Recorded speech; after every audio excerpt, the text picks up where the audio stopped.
കണ്ണ, ബിജു, ഷൈനി, സിമി എല്ലാവരും സുഖമല്ലേ? ഞാനതിൻ്റെ ഒരു പിക്ചർ ഞാൻ കാണിച്ചു തരാം. ഇത് ഗൂഗിൾ എർത്തിലാണ്. ഇവിടെയാണ് ആ പുഴയുടെ ഉത്ഭവം. ഇത് കണ്ടോ, ഇതാണ് ഉത്ഭവം. ഇവിടുന്ന് പൊട്ടി വന്നിട്ട് ഈ പുഴ ഒലിച്ചു വന്ന് ഈ കല്ലും മണ്ണും പാറയൊക്കെ കൂടെ വന്ന് ഇതാണ് മുണ്ടക്കൈ. കേട്ടോ, മുണ്ടക്കൈ എന്ന് പറയുന്ന സ്ഥലത്ത് ഈ കാണുന്ന വീടുകളും ഈ പുഴയോട് ചേർന്ന് ഈ കാണുന്ന വീടുകൾ അതൊക്കെ അതിൽ ഒലിച്ചു പോയി. ഇവിടെ കണ്ടോ, ഈ പുഴയോട് ചേർന്ന് എത്ര വീടുകളാണുള്ളത്.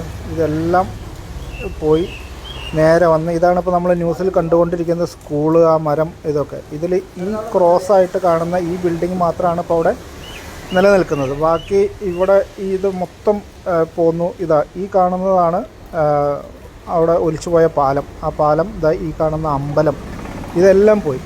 ഇത് പോയി അവിടുന്ന് നേരെ വന്ന് ഇതുണ്ടോ പുഴ വരുന്ന വരവ് കണ്ടോ, ഇതിലേ വന്ന് ഇവിടെയാണ് സൂചിപ്പാറ വാട്ടർഫോൾസ്.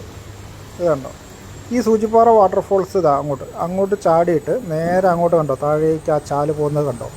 ഇതിലേ പോയി ഇവിടുന്ന് ഇങ്ങനെ പോയിട്ട് ഇത്രയും കിലോമീറ്റർ പോത്തുകല്ല് കാണുന്നുണ്ടോ, ഇതുണ്ടോ, ഇത്രയും കിലോമീറ്റർ ഒഴുകി പോയിട്ടാണ് ആ ബോഡികൾ കിട്ടിയിട്ടുള്ളതെന്ന് പറഞ്ഞാൽ അതിൻ്റെ ഒരു ദുരന്തത്തിൻ്റെ വ്യാപ്തി എന്താണ്. അത്ര ദൂരം ആണ് ബോഡി ഒഴുകി പോയിട്ടുള്ളത്. നമുക്ക് ചിന്തിക്കാൻ പോലും പറ്റാത്തത്ര ദുരന്തമാണത്. ഇനിയും എത്ര ആൾ കിട്ടാനുണ്ട് എന്നുള്ളതാണ്. വല്ലാത്തൊരു കഷ്ടം തന്നെ അല്ലേ.